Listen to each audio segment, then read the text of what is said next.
and highest praises, Lord of all,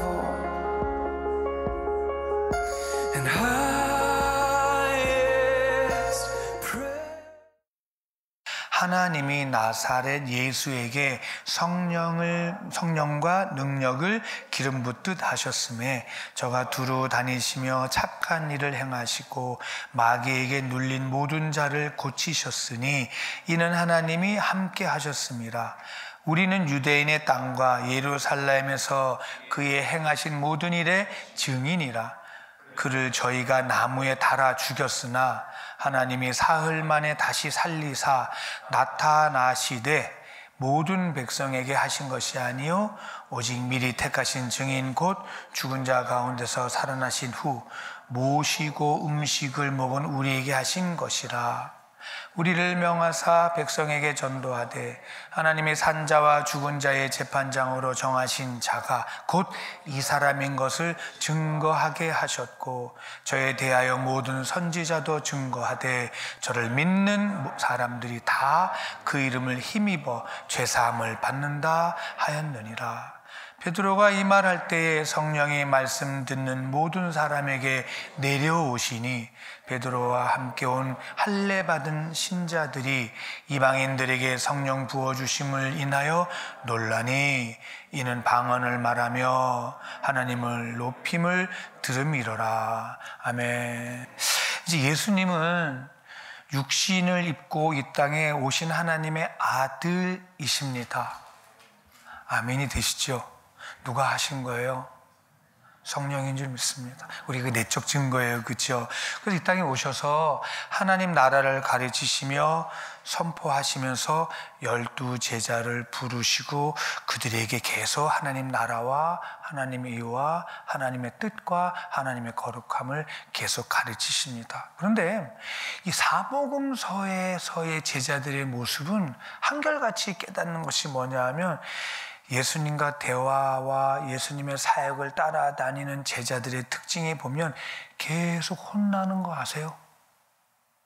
계속 혼납니다. 예수님의 제자들이 3년을 항상 같이 다니면서 먹고 또 자고 마시고 따라다녔지만 제자들을 계속 혼나는 모습을 보면은 생각과 마음은 늘 다른 곳에 있었어요. 그죠?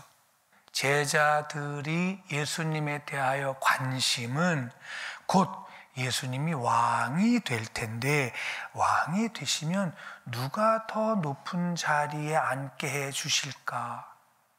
12 제자가 견제하는 거죠. 누가 더 예수님의 제자로서 예수님이 왕이 되면 높은 자리에 앉게 될까? 그리고 예수님은 이제 내가 십자가에 죽게 될 거야. 그리고 3일 만에 부활한다.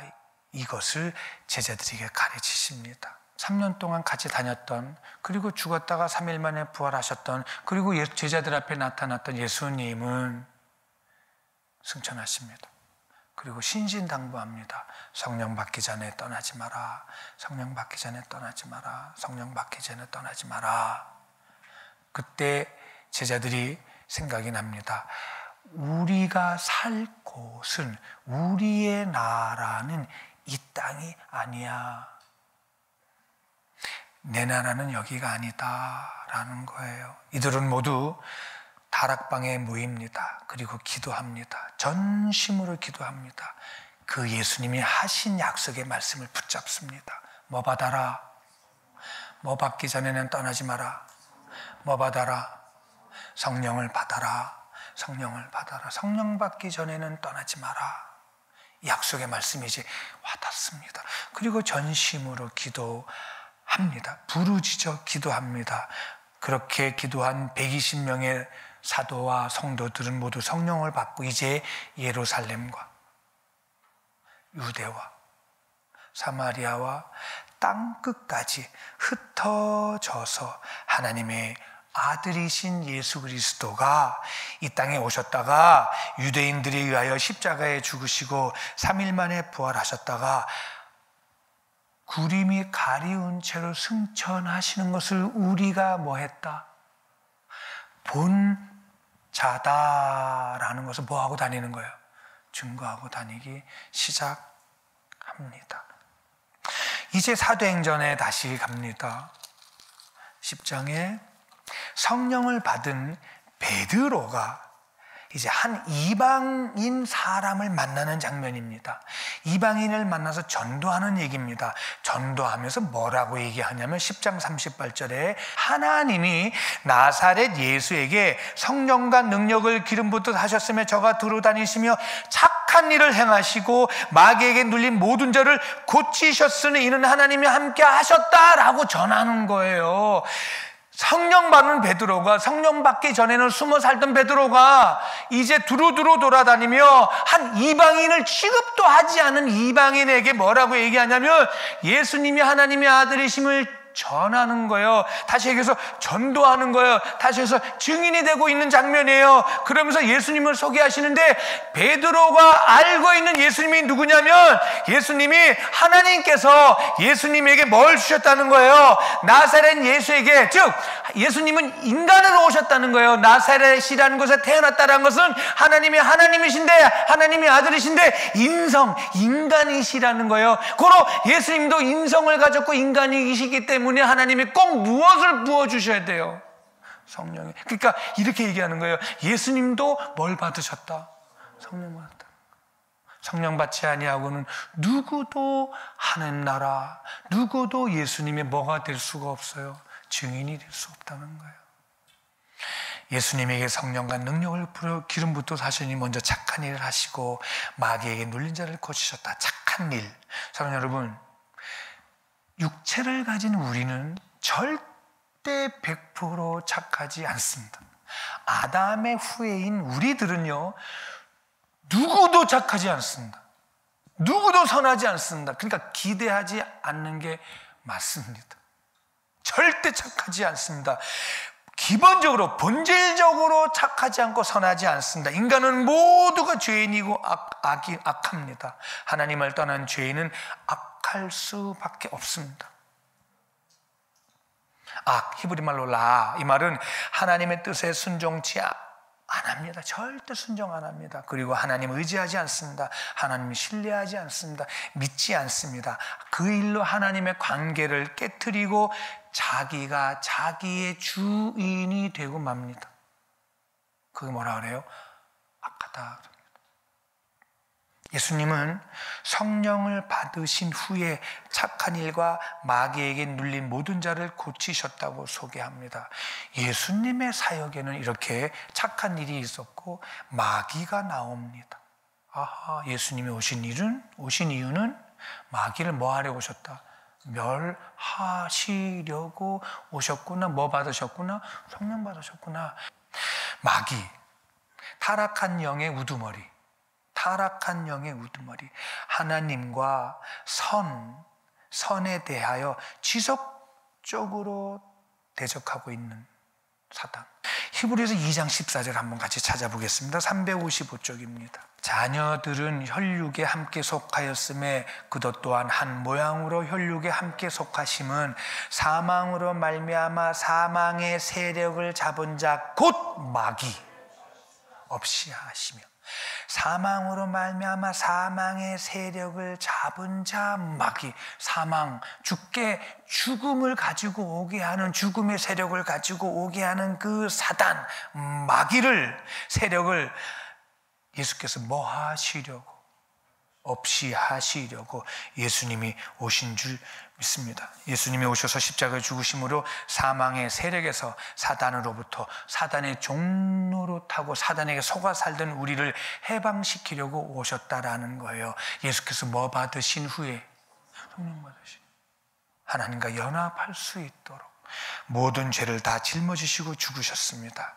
예수님은 이렇게 마귀의 일이요 죄 짓는 모든 일을 없애버리셨습니다. 무엇으로? 십자가의 죽으심으로. 근데 성경에서 선은 옳다, 착하다, 그 단어는 그냥 도덕적인 윤리적인 선, 착하다, 옳다 수준이 아니라 이 선은, 성경에서 선이라는 것은 하나님의 속성을 얘기한다는 거예요. 우리 종교적인 기준의 선은 수양을 쌓고 이렇게 좀 수양을 쌓아서 인격 변화 정도잖아요. 참고 인격의 변화인데요. 성경에서 선이라는 단어는요, 하나님의 속성이라는 거예요. 그래서 마가복음 10장 18절에는 예수께서 뭐라냐, 하나님 외에는 선하신 분이 하나도 없다, 그냥 끝내버렸습니다. 바로 착함, 선함은 하나님의 속성이십니다. 인간의 선, 착함은 도덕적으로 항상 상대적입니다. 제가 나한테 조금만 잘해야 내가 내 안에 뭔가 도덕적으로 착함이 나갑니다. 인간의 선은 항상 상대적이기 때문에 나한테 잘해야 나도 잘하는 게 나가잖아요. 나한테 조금만 못하면 감정이 먼저 앞서가지고 나한테 그럴 수 있어라고 하잖아요. 이게 인간이에요. 아무리 해도 이 이상 넘어설 수 없다는 거예요. 못을 박아버립니다. 어느 인간도요, 선은 상대적입니다. 보세요. 근데 하나님의 선은 상대적이지 않습니다. 일방적으로 사랑하십니다. 하나님의 선은 그래서 절대적이십니다. 아멘. 하나님만 선하십니다. 이제 하나님의 성령이 오시면, 하나님의 일을 하신다는 거예요. 하나님의 속성이신 그 선, 착한 일을 하신다는 거예요. 예수님이 성령을 받고 무슨 일을 하셨다? 착한 일. 성령이 오시면 우리 안에 착하지 않은, 기본적으로 악한 우리에게 성령이 오시면 하나님의 속성이신 착한 일을 시작하신다는 거예요. 우리에게서 시작되는 것이 아니라 하나님이 하신다는 거예요. 그래서 빌립보서 1장 16절에는 너희 속에 착한 일을 시작하신 이가, 그렇구나, 내 속에서 착한 일이 조금이라도 나왔으면, 내 속에서 한 번도 착하였다면, 내 속에서 한 번만 손해봤다면, 내 속에서 한 번이라도 내가 착한 일을 나갔다면 우리 아니에요. 나 아니에요. 우리는 결코 선하지 않습니다. 착하지 않습니다. 내 속에 착한 일이 나갔다면 너희 속에 착한 일을 시작하신 이가 그리스도 주님의 날까지 이루실 것을 확신하노라. 성령이 오시면, 주의 영이 오시면 변화되기 시작한다는 거예요. 나도 모르게 내 안에서 착한 일을 하신 이가 계속 나를 착하게 만들어 가신다는 거예요. 그래서 주님의 성품을 담게 되는 거예요. 그런 나에게 어느 날 성령이 오셨어요. 그런 나에게. 그리고 내 안에 지금, 여러분 안에 지금 하나님의 영, 예수의 영이 들어오신 거예요. 지금 여러분 안에 그 영이 계신 거예요. 그리고 우리를 통해서 끊임없이 말씀하시는 거예요.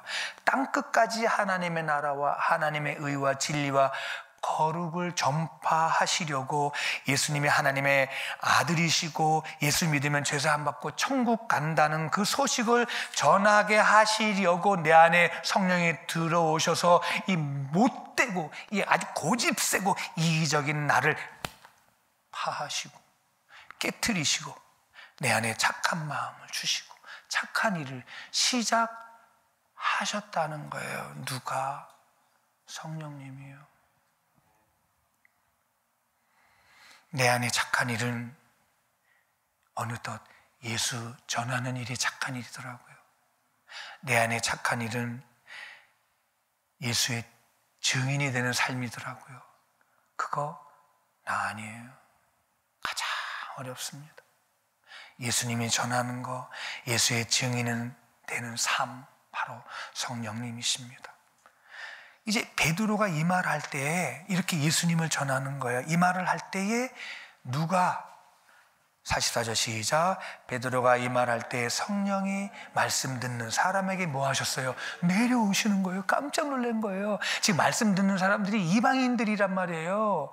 근데 베드로도 깜짝 놀라는 거예요. 말씀을 전하는데 누가 내려오시는 거예요? 성령이 내려오셨는데 아마도 설교가 끝난 뒤가 아니라 설교하고 있는 중에 성령이 오셔가지고 설교가 멈춘 상태인 것 같아요. 막 예수님을 전하고 있는 거예요. 죽었다가 살아나셔서 우리의 왕이시고 우리 주인이시고 막 이 설교하고 있는데 설교가 끝나기 전에 성령이 지금 오시는 거예요. 그러니까 베드로는 안수해 가지고 성령을 받고 이런 경험을 많이 했는데 성령이 설교가 끝나기 전에 성령 강림으로 인해 설교를 더 이상 할 수 없었던 거예요. 안수로 세례도 없었어요. 안수 준 것도 없고 세례 준 것도 없는 거예요. 말씀이 전해질 때 동시에 성령이 임재가 내려오신 거예요. 어떤 의식도 행위도 순서도 없었어요.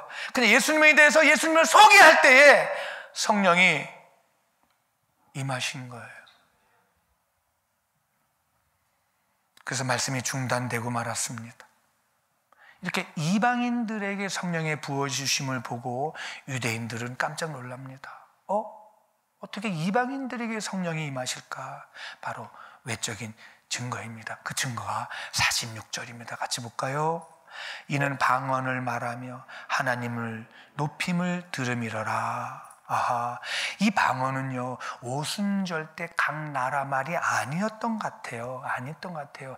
그냥 하늘의 언어였던 것 같아요. 그러니까 이 각자가 이방인들이에요. 말씀 듣다가 성령이 임하시니까 외적인 증거로 각자 알아듣지 못하는 방언을 말하고 그 다음에 뭘 하냐면 하나님을 높이기 시작하는 거예요. 아하, 성령이 임하시면 하나님을 높이기 시작하는구나. 여기서 하나님 높임을 들음이러라. 들음이러라는 건 미완료 과거형이에요.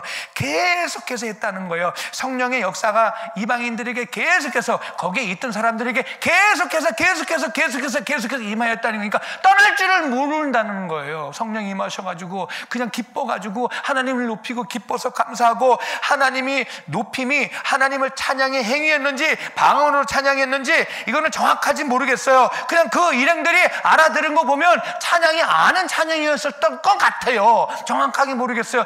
그런데 계속 찬양으로 감사로 기도로 방언으로 찬양으로 감사로 기도로 방언으로 계속해서 하나님을 높이기 시작하는 거예요. 아마 이들은 언어로 찬양했던 것 같아요. 성령 받고 이렇게 놀래서 하나님을 높이고 찬양했습니다. 이 시간에 성령님이 여러분 안에 계신 줄 믿습니다.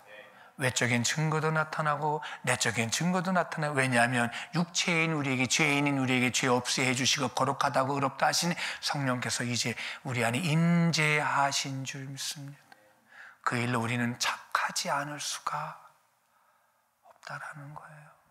그리고는 사탄에게 눌린 자를 해방시켜 준다는 거. 사탄이 우리 앞에 조금도 꼼짝하지 못하게 될 줄 믿습니다. 한 길로 왔다가 7길로 떠나가는 역사가 저와 여러분 안에 생겨나게 될 줄 믿습니다. 이미 되고 있는 줄 믿습니다.